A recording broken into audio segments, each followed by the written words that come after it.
You might be able to hear a little bit in the background, given where I'm recording this from here at the ballpark. There's a little bit of music going around the concourse. There are players, actual, real, live human beings getting ready to take batting practice here in Allentown, Pennsylvania at Coca-Cola Park, which means minor league opening day is just around the corner here for the Pigs, coming up later this week on Friday, March the 27th, against the Toledo Mud Hens. And to talk all about that and about the end of spring training and spring breakout and anything else we decide to think about, it's down on the farm. Charlotte Varnes is with me. I'm Sam Jelinek. Charlotte, I feel like this is the first time in the breaks that we've had in between our recordings that stuff has actually happened, which is neat.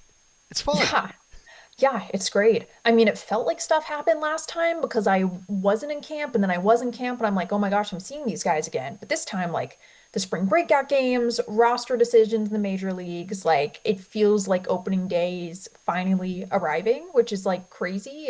I don't know why it feels so early this year, but it feels so early. Also, it's like 45 degrees outside, so that's probably why. But yeah, just so much to talk about today. If you do think this is actually really early, it's because it is. This will be the earliest opening day on record for the IronPigs, March Okay, 27th, which is noted. nuts. That, Um, yeah.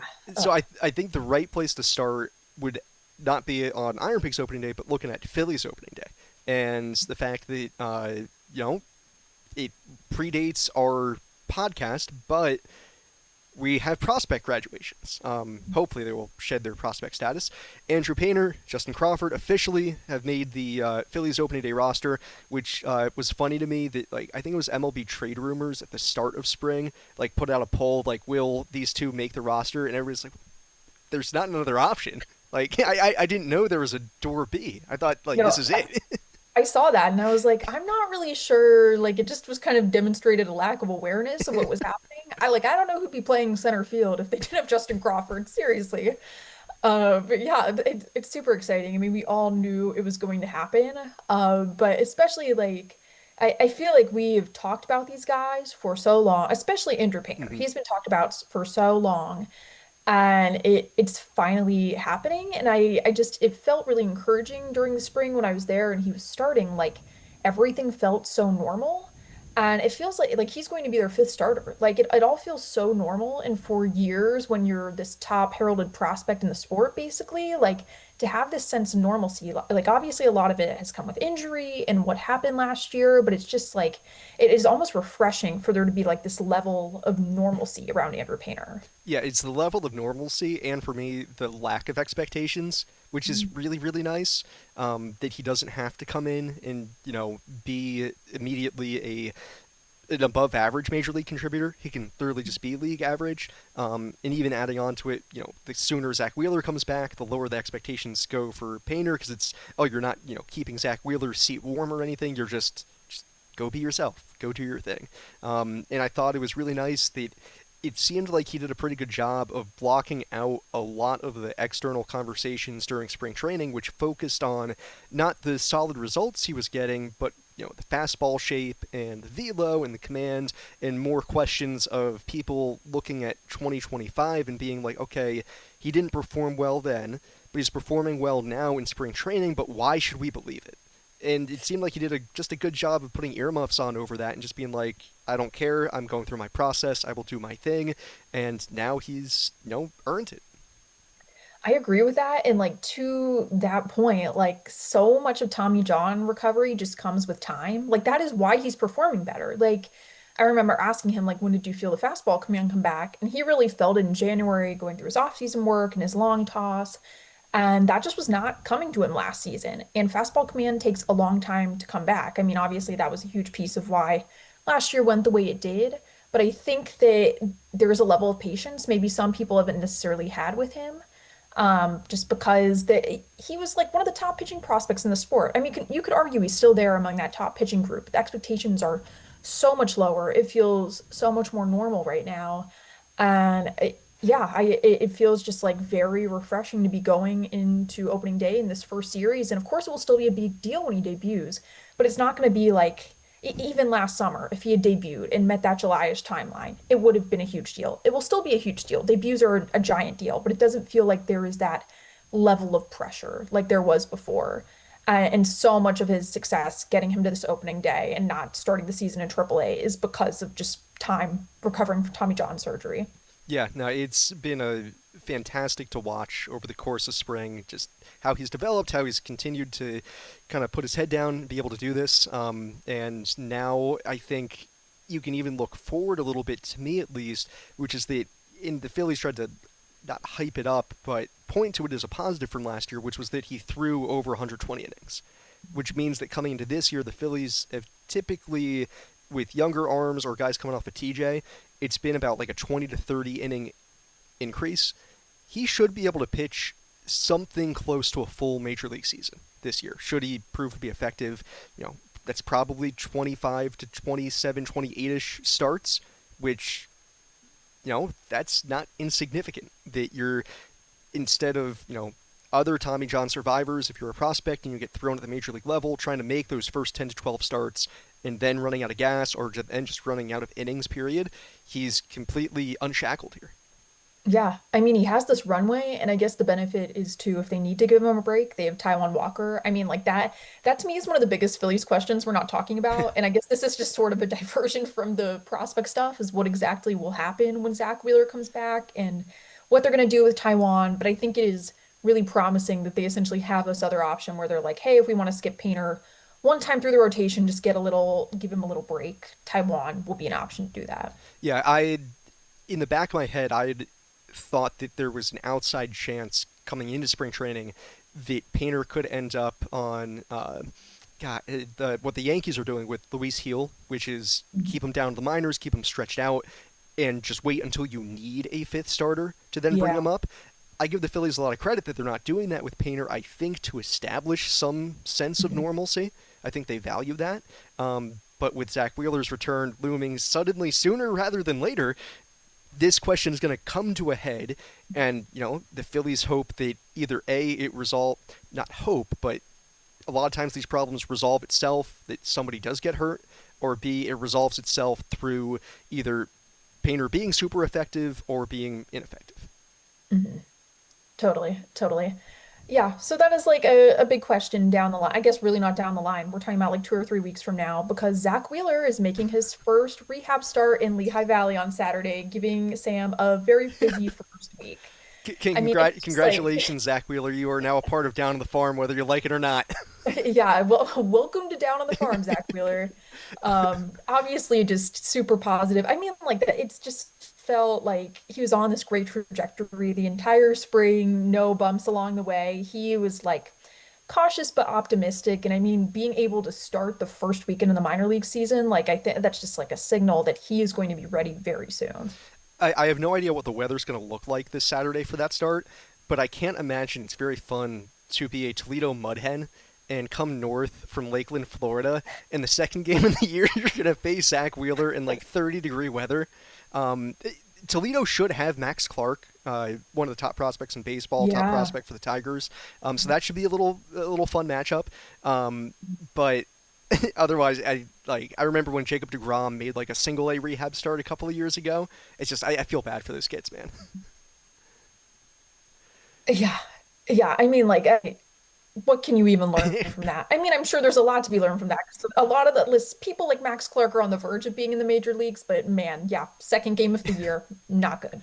So Andrew Painter is one of the two Phillies rookies that'll be on the roster this season. Justin Crawford is the other. Crawford's spring was fine. It was not really up. It wasn't really down. It was he came Mhm. up, he did his thing, and now he'll be on the major league roster, starting in center field, which is phenomenal to see. And I think I don't know. There's not really a whole lot to say on Justin compared to Andrew, just from the standpoint of you're still just waiting on Crawford for the moment where rubber meets the road, and you see him either struggle for the first Exactly. time or he needs to adjust to what the league is doing to him, and that's not going to come until a couple weeks into the season. So it's less about the first moment for Justin as it is show me how he's adjusting in the second week of May at that point, because he's going to have to do that for the first time, and B, the Phillies are going to need him to do that because there is no other option. It is Justin Crawford in center field or bust. Yeah, Johan Rojas will be back mid-June. So if it is really, really rough, I guess there is that mid-June date. But yeah, I honestly feel the same way about both prospects in that like they're yes, we can glean things from what they've done in the spring, but I'm like I want to see them in May. Like I feel like there's only so much we can discuss until we see them like a couple months down the road. But yeah, I think it was good that it was just sort of a middle of the road spring for Justin Crawford. I mean, he didn't shock the world. I thought his defense in center field looked a bit better than what I'd been used to seeing, which I think is good. I'm doing a story like 10 questions on every Phillies opening day starter for tomorrow. And with him, it's like the defense is not the question like we thought it would be. To me, I'm like curious about what the offense is going to look like because I feel like we only got a slice of what Hmm. it'll look like in the spring. Like I'm excited to see like he's probably going to bunt a lot. He's going to cause some real chaos on the base paths. Is he going to be able to lift the ball like he did in the spring? Like who knows? Like we're waiting to see that. And again, I think like once we get to May, we'll have a better idea of like what he's going to look like offensively, and also in a sense that like what the league is going to do to adjust to him. It's a very small thing. I'm interested with how he not quite reacts, but handles batting ninth. I can't Yeah. imagine he has hit ninth many times in his life. So, Mhm. that's always a curious thing to me when guys who have been at the top of the profession all the way through the minors, high school, middle school, college, the whole 9 yards have always been middle of the order or top of the lineup. And then you got to adjust and bat ninth and, Mhm. kind of earn your stripes and work your way up from that. I have no doubt he'll handle that fine. I don't think that there's an ego necessarily there that's going to impact that. Um, but it is just, you get your world flipped on you a little bit. Yeah, yeah, I totally agree. And I think like he could be a really good table setter. I mean, like I think I'm only thinking of this comp because of like when I was in Oakland, Jacob Wilson Hmm. debuted and he was batting ninth and he was just like it was so fun watching him. They're different players, obviously, but he's fast and really athletic and I like it just reminds me of that. Like because he had been a star his whole life and is suddenly having to get used to batting ninth. And obviously similar thing with Crawford, but yeah, I mean we're just gonna have to wait and see and like we've been talking about, the outfield depth is a little bit thin. Namely, well, specifically the center field depth. But obviously we talked about Dante Nori last Hmm. time and he was just a breakout star in the World Baseball Classic. But what I thought was really interesting is my colleague Matt Gell wrote a story and Rob Thompson sort of mentioned him in this outfield depth. I mean, like how soon do you think he could be in AAA, assuming he starts in Reading? My guess is earliest is June 1st, probably. Give it a quick look up. How many games did he actually play with Reading last year? I want to say like 5 games. It Okay, was so very it was short. even less than I Yeah. had thought. Um, yeah, he played a grand total of 5 games. Hit a buck 90, 4 for 21. Yeah, he was always going to be starting with Reading this year, without a doubt. Um, for me, I mean, even June 1st, that would take him hitting like 380 over the Yeah. course of the first 2 months, and also a situation where the Phillies are starting to kick the tires on other outfielders to replace somebody. Maybe not Crawford, maybe just Mhm. just in general. Yeah. Because I'm just thinking back to when Johan Rojas was in Double A in 2023. The Phillies plucked him straight from Double A and brought him up to the majors, and I'd be curious to know if they could redo that, if they would change anything for Johan's development. Mhm. Because Rojas was hitting well with Reading, but he was hitting like 310, like something like that, which is good, but in the context of Double A and at Reading is not actually like it's good, but it's not as good as you think it is. Yeah. So I think it would take Nori lighting the world on fire for 2 months. By Mhm. August, I would be shocked if by August he isn't in Lehigh Valley. Yeah. If that happens, then it's like, oh, something has gone wrong. Yeah. Yeah, I'd agree with that. I mean, it's just also so interesting too to like see how he's going to build off the success he had in the WBC. I mean, he was incredible. I mean, what is it going to look like when he's facing double Hmm. A pitching? I wonder if there is a chance for a regression just because you're not under the bright lights anymore. Like obviously the bright lights tend to bring out a lot in people. I don't know. I mean, it did feel like it was real because he played so well throughout the entire tournament. But for someone who only played 5 games in Double A last year to be dominating the way he was, it just like I wonder how applicable those results are going to be for the next few months. Yeah, coming down off that high, and also we talk a lot so much about what the WBC did for pitchers and taking them out of their Mhm. rhythm. It also does the same thing for hitters to a certain extent, where you're spring training, you're ramping up, and then all of a sudden you're going full 100 miles an hour, not just as far as competition wise, but adrenaline and what the games mean to you, and then pulling back off that throttle and then trying to go back to it. Every guy reacts to that a little bit differently. How he handles that at Reading will, be the story of the first couple of months. It seems like he's got a good head on his shoulders. He understands what he needs to go and do, and I think a big piece of that will be him trying not to be somebody he's not. Because what he did so good at the did so well at the WBC is he was Dante Nori. He was the kind of player that you want him to be. Just good contact skills, laid down a safety squeeze, good defense in the outfield. Yeah, he ran into a couple of balls to pop a couple of homers, but that's not who his game is. He doesn't have to come back and now say, "Oh, I got a homer off of these AA arms because I was homering off of major league guys," right? No, he just go be yourself. Yeah. Yeah. I definitely think that's like the right way for him to go about it for sure. Yeah. So Nori, star of the WBC, and we got even a little bit more prospect intel with the spring breakout games over the past couple of weeks. I will admit I was less jazzed up for these this year, if only because we've basically been able to see all the prospects play for the prior 2.5 weeks because of the WBC. So I was That's like, true. I mean, I'm not seeing anything different than what we were like Mhm. typically seeing, except on a couple of pitchers we did for the Phillies. We did get to see a couple of arms that we hadn't seen in game action yet. First one, everybody's talked about him. Gage Wood looked really good. That was awesome. Yeah, Gagewood looked great. And I also feel like this past week served as an important reminder because I just feel like there's this real hunger among the Mm. Phillies fan base. I mean, I see it all the time up until probably now. People being like, is he going to come up this year? Is he going to be a part of the bullpen this year? Short answer, no, that's not going to happen. Yes, he did look great at spring breakout, but think about it. He had the shoulder impingement last year at Arkansas. He has not pitched that many innings. The Phillies have a stable major league rotation. They have bullpen depth. Why would they rush him up right now? I mean, there's so much benefit to developing him more, and right now he pretty much only has 3 pitches. Like that is just as long as they keep developing him as a starter, there's just really no pathway for him to come up to the majors this year. I had not realized how few innings he'd actually thrown last year. What, it was like Yeah. 30, 40 odd innings, which is just that's Mhm. building up off of that, especially trying to keep him as a starter, and let alone that those 30 to 40 innings came because of an injury, gives you a real bit of hesitation.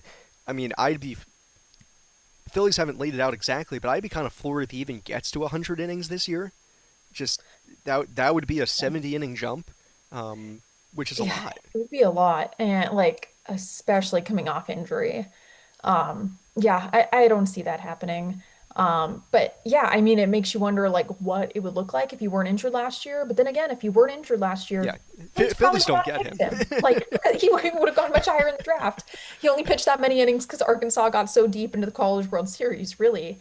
Yeah, I mean, I'm really excited to see what he does. As you and I were talking about earlier, like I could see him starting in Clearwater, ending up in Jersey Shore once the weather gets a little bit warmer, and I think it'll be a great test for him. I mean, he faced a lot of decent hitters, especially playing in the SEC, but I think especially as he continues to tinker with these pitches, getting him to high A and who knows, I guess I could see him in double A this year. But again, I like would not be surprised to see him at on the development list at some point just to limit his innings. Yeah, and the Phillies are always very intentional with how they talk about their prospects, Mhm. pitchers in particular, after, what was said about Andrew Painter the past 2 years. The reason they said those things was because they truly, fully did believe them. But the Phillies also said about Gage Wood here that, hey, we're starting him at Clearwater. We are going to work it slow. They are setting the baseline on this. They want to make Yeah. sure that, expectations do not get out of control. That, if he, because odds are he could just use his fastball and probably strike out a batter and a half per inning down at Clearwater. Yeah. So the And that, numbers down there are going yeah. to look great, and people are going to be like, oh, move him faster. But it's going to be, you got to make sure that you're ramping him up properly, Mhm. because jumping from 30 innings, 40 innings to that next level, this is honestly going to be more of a 2 year project to get him up to 120 rather than it is this year. This is basically a stepping stone for him. Mhm. Yeah. Yeah, I totally agree with that. And I mean, I just think because they took so many college pitchers last year, that's why there's this real hunger because it has been so long since the Phillies took this many college pitchers. I mean, I'm sure there are numbers on it somewhere. Who knows if they've ever taken this many college pitchers ever? It was like a hefty part of their draft class. And I mean, there are definitely some relievers who'd be fast movers, but I think my question with this entire class is like, will the Phillies need them this year? I mean, I don't know if someone's going to emerge and be the Orion Kirkring out of this group. I mean, obviously, like knock on wood, injuries happen, like there could be a need down the road, but I feel like the Phillies might not be incentivized to move some of these guys that fast unless they are really, really pushing it. I mean, what do you think about that? Yeah, I get the same read. It was something I noticed in doing my prep just for this season, where the IronPigs bullpen currently stands. It's got a lot of 40-man guys in it already, Mhm. but it's after that mostly filled out with minor league free agents, which left very little room for any of the homegrown guys who, you don't say that they have mastered Double A at this point, but they've put up good enough numbers at Double A that typically you'd move them up the system to give them a shot at Triple A. But frankly, I don't think that that's going to happen, just because the Phillies see the depth as the most important piece of that. And they will move guys up and around as need be, and guys will opt out, guys will get hurt, guys will get cut as the season goes on. But having the veteran depth at the AAA level is the most important thing to them. So that means that the Yeah. guys behind them are going to move a little bit slower from that. And even Mhm. going back to Orion Kerkering, they only had to get Kerkering to Double A that year. He pitched one game for the Iron Pigs before going up. So whether or not somebody can go from Single A to the majors in the Phillies' eyes relies less on them mastering Triple A as it does really mastering Double A. So Yeah. as long as there's spots in that bullpen available, and there will be, there's a good amount of fluctuation that should happen there. It should be fine, but the AAA arms is basically going to be reserved for your major league depth, either guys who are non-roster or 40 man. Yeah. Yeah, that totally makes sense. And speaking of the double A bullpen, one arm there that I think like we've obviously talked about and should Mm, all be paying attention to, Alex McFarland. yeah, He looked good in spring glowing breakout. reviews. Yeah. I've heard he's looked even better now that he's back, that he went back to minor league camp. As long as he keeps throwing strikes. I mean, like you cannot qualify him as a fast mover given Tommy John and how long he spent in the Phillies system, but to me he is a college guy who I feel like could end up in the major league bullpen at some point this year. McFarland was actually one of those guys who I thought would be with the Iron Pigs to start the year, but I think Yeah. is a very good example of the Phillies to a certain extent, and it applies to probably most major league clubs at this point, that there's not a huge delineation for them between Double A and Triple A anymore. It's, for the most part, the skill levels will be somewhat similar. Triple A just tends to be a little bit more veteran. Double A is just going to be a bit more raw talent wise, but you might see kind of a higher talent level, if that makes any sense. Just Yeah. higher raw skills. You might see more 97, 98 on a given night, as opposed to guys who are going to paint corners, stuff like that. Um, so I was surprised by McFarland going to Double A, but I think it has to do more with this Iron Pigs bullpen not having a lot of innings available, and you Mhm. want him to pitch back end innings. You want him to find the pressure packed moments, and you want to see how well it eats. And so far, it's he's looked really really good this spring. Yeah. I mean, you and I have talked about all of the models that exist. They're starting to get out of hand with all of the individual models. But I feel like there was like a spring training. Oh God, I can't even remember who posted this, but it was like spring training stuff plus leaders that ended up being posted, I think today or yesterday. McFarland was like high on that list. Like there is a reason, like if he'd been left unprotected, someone would have taken Mm-hmm. him. I mean, he is just like such an interesting pitcher. As long as he's throwing strikes, like he is going to be a problem. But again, like with coming back from Tommy John, again, it takes time.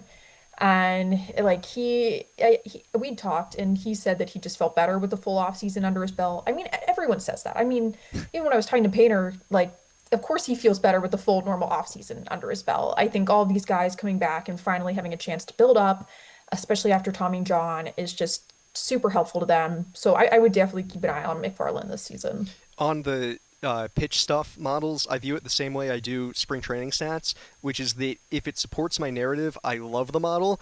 If it doesn't, you throw it out. It's trash. Doesn't exist. So Yeah. you mentioned McFarland getting added to the 40 to protect him from Mhm. the Rule 5 draft. Phillies have gotten a Rule 5 returnee. Griff McGarry returned from the Nationals.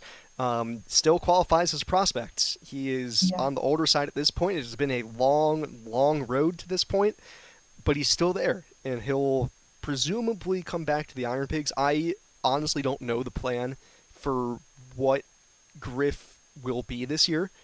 Nationals were trying him in a relief role again. He only threw like 5 or 6 innings during spring training, so he is not stretched out like he was as a starter last year. Upon returning, I don't know what the Phillies are going to say or do. That's always the really hard part, and I feel for Griff on this, is when you are a Rule 5 pick and you get returned.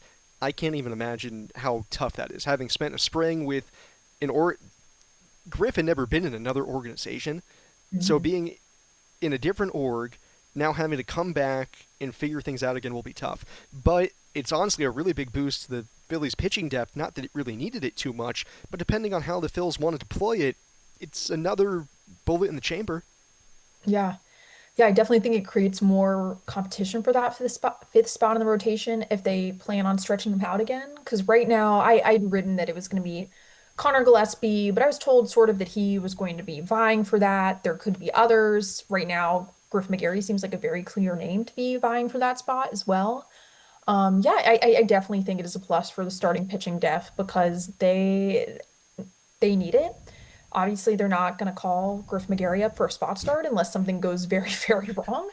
But I definitely think it betters their AAA rotation, betters the amount of competition, and I feel like it's just good in general to have Griff back. I mean, I'd be curious to hear his reviews of what the Nationals Mm. organization is like now that they've added all this tech. We just hired a Nationals writer, one of the guys from the Washington Post, Spencer Nussbaum, and he's writing all these stories on all the pitching tech they're adding, and I'm like, I feel like the Phillies have all of Yeah, that. So maybe Griff will come back and be like, it was just like the Phillies. Who knows? Would not have been like that last year, though. I have a very interesting perspective on that, only because I was broadcasting for the Orioles single A affiliate in 2019, which was the year that Mike Elias and his whole crew took over there. And the Orioles were basically in the same spot that the Nationals were in the prior regime did not believe in technology at all. So it was the first time anybody in the org had ever seen a TrackMan before. And reading the stuff out of Nat's camp, which is like, they've never used any of this stuff before, or now that they have it, I'm like, it was one thing in 2019 when the Orioles did that, and like, they were somewhat late to the party at that juncture. That was 7 years ago. It's Like, to crazy. be Like that far behind is mind blowing. the fact they didn't have Traject, that in Yeah, particular is like, what? And there's like, oh, I asked Caleb for the name of it, but I can't remember it. But anyways, like the strings they used to emulate the yeah, strike zone.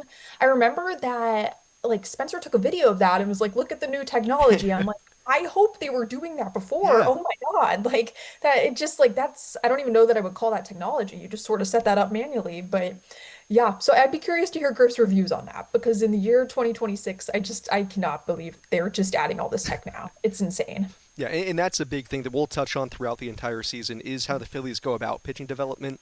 You and I both have talked a lot with Travis Hergert, who leads that on the minor league side. Obviously, Caleb Cotham gets his flowers on the major league side. Mark Lowy as well. The whole crew does a very good job of a developing pitchers, and then B for people who are in our positions, and thankfully for the fans, explain it really well. Because it's so fascinating to dive into how they do some of this, some of their decision making. Um, you know, I remember after McAble's terrible 2024 season, how they came back for 25, and I'm sure that this offseason with Painter was probably somewhat, not somewhat similar, but in the same vein kind of thing that they have to go through. But just overall, the pitching apparatus is neat. Yeah. Yeah. And I mean, Casey Weathers, who started Mm. last year too, he like played such a key role in Mick. Like he, when he interviewed, was asked like hey, like, what would you do about Mick Abel? And then he ended up working closely with him during the offseason. Obviously, there were many things that helped Mick come back in the way he did. But Casey definitely played a role too. And I guess side note there, Mick looked amazing in spring Yeah. training. Like, wow, Mick earned a spot in the rotation. Mick wrestled a job away from Zebby Matthews. Yeah, pretty crazy. When I delivered Mick's Pitcher of the Year award to him at CBP when Minnesota was in town to end last year, and our AAA schedule had just come out, and we go to St. Paul the third week of the season. That's Which awful.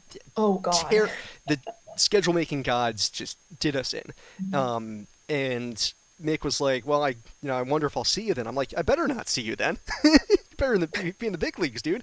So Oh, it's he's too nice. stoked that that turned out for him, and only because we love our former prospects here on Down to the Farm as well. It looks like Scott Kingery is gonna make the Yeah, Cubs.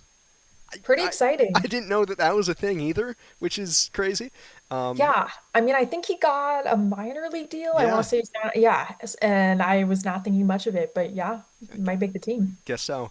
The last Phillies prospect I want to touch on here that we've talked about literally every podcast, but he deserves it. Felix Reyes Yeah, continued to mash the rest of spring, just kept on doing his thing. Here on the first day of workouts, very small note, they did their first infield outfield. He was in left field. hmm, Just, I interesting. don't know. That's interesting enough. They're gonna Yeah, try it. I don't know how his timeshare is going to be at first versus left versus anywhere else, but obviously they're cognizant of getting him work elsewhere. I'm excited to see it. The way he handled spring training, and I checked the opponent quality. He was seeing, as good a caliber arms as you're probably going to see at spring training.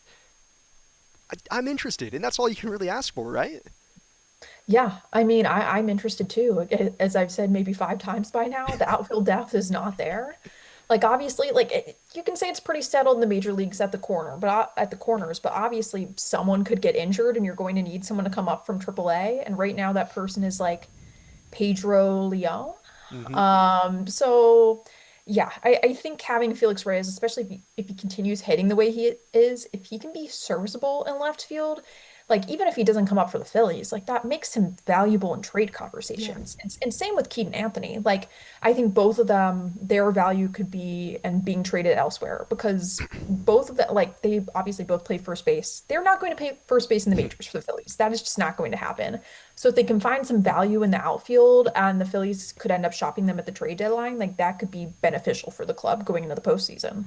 Yeah, and is just as far as what we know about how the Phillies will look to shop players, they aren't really afraid of taking guys who are blocked like that and being more aggressive in shopping them. And I'll give Dave Dombrowski credit that that's not an easy thing to do because it might seem like all your leverage is gone.